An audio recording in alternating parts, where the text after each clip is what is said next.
Na frente eu vou te mostrar uma maneira um pouquinho mais diferente da EGA aparecer na tua prova, que você tem que saber igualmente.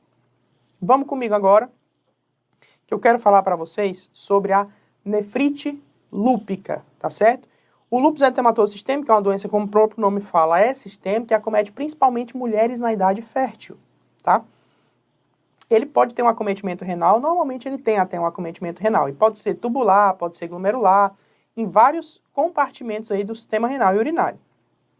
Quando a gente fala em nefrite lúpica, nós estamos falando do acometimento glomerular, tá? Que é frequente e, infelizmente, normalmente, confere um pior prognóstico a essas pacientes.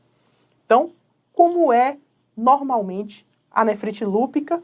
Como que você vai pensar nela? Primeiro, pense na epidemiologia da doença.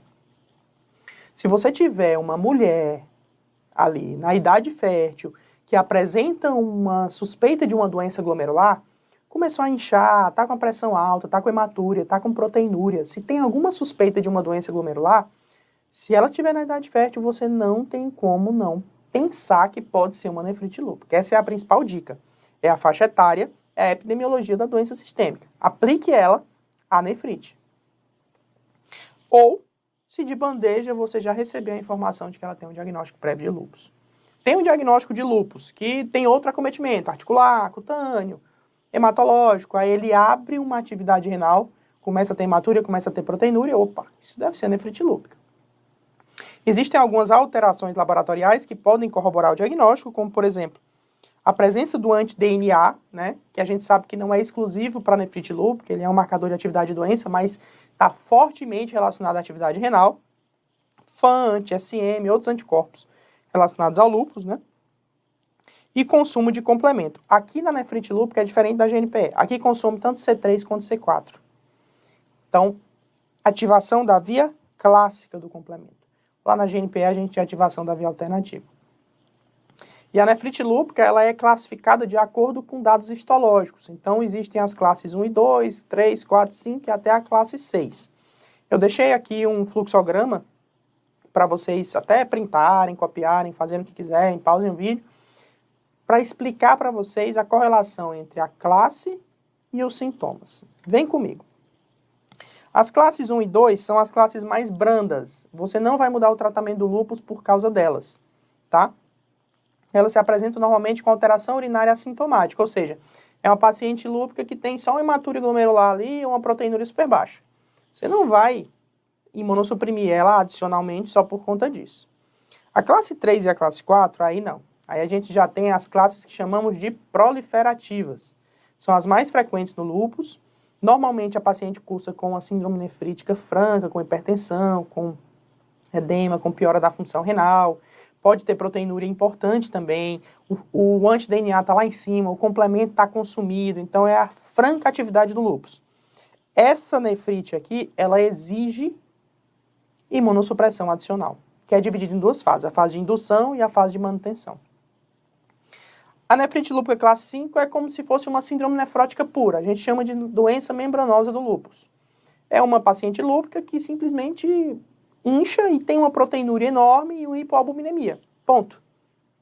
Ela também requer imunossupressão adicional.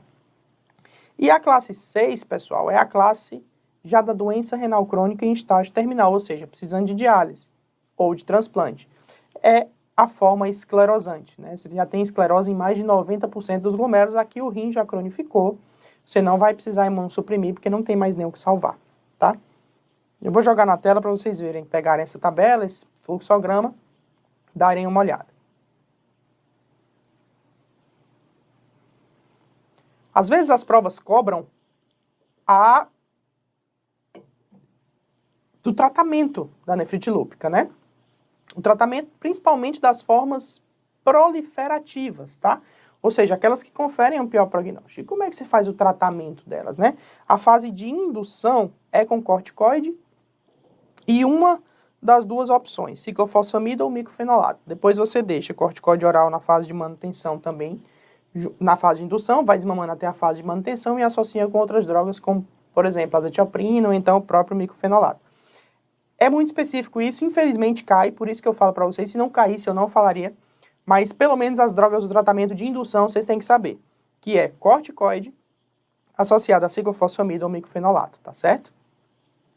Olha como cai na prova. A principal maneira, como eu falei para vocês, de cobrar glomerulopatia numa prova de residência médica, numa prova de concurso médico, é o diagnóstico, tá? Então, se atentem aos padrões. Faixa etária, se é homem ou se é mulher, se é jovem, se é mais velho, se consome complemento, se é síndrome nefrítica, se é síndrome nefrótica. Juntando todas essas informações, vocês vão conseguir chegar ao diagnóstico. Então, nós temos uma paciente de 30 anos do sexo feminino, mulher, jovem, idade fértil, com edema palpebral, hipertensão. Você já começa a pensar aí numa síndrome nefrítica. Edema, hipertensão, será que tem hematúria? Urina com 40 hemácias por campo, uma cruz de proteína, proteinúria de 24 horas de 1 grama, alteração da função renal e veja aqui, ó, consumo de complemento. Pessoal, você tem uma mulher em idade fértil com uma síndrome nefrítica e consumo de complemento. O que você vai pensar aqui? Olha que legal, pega só essa informação aqui. Síndrome nefrítica com consumo de C3. Olha o que ele te dá na questão. Síndrome nefrítica com consumo de C3. Se isso é numa criança, você pensa em GNPE. Se isso é numa mulher em idade fértil, você pensa em nefrite lúpica. Por isso que eu bato tanto na tecla dos padrões. É muito importante você ter a epidemiologia, a idade dos pacientes em mente quando for pensar em doença glomerular, porque você frequentemente vai conseguir encaixar. Eu trouxe essa tabela para vocês, é um presente isso aqui, sobre o consumo de complemento e as doenças glomerulares. Às vezes, pessoal, você está em dúvida ali sobre qual doença glomerular pode ser, não sabe direito se é uma ou é outra, mas se você aprender as que consomem complemento ou não, com certeza isso vai te ajudar. Às vezes você consegue matar uma questão só por isso. Então eu trouxe as principais para você. Perceba aqui, ó. As que não consomem, nefropatia por IgA e as vasculites associadas ao ANCA, né? Que são duas causas que a gente já viu aí de hematúria glomerular, de síndrome nefrítica, enfim. As demais causas de síndrome nefrítica consomem complemento. GNPE, nefrite lúpica, crioglobulinemia, membrana proliferativa, todas essas consomem. Mas IgA e as vasculites ANCA associadas não consomem.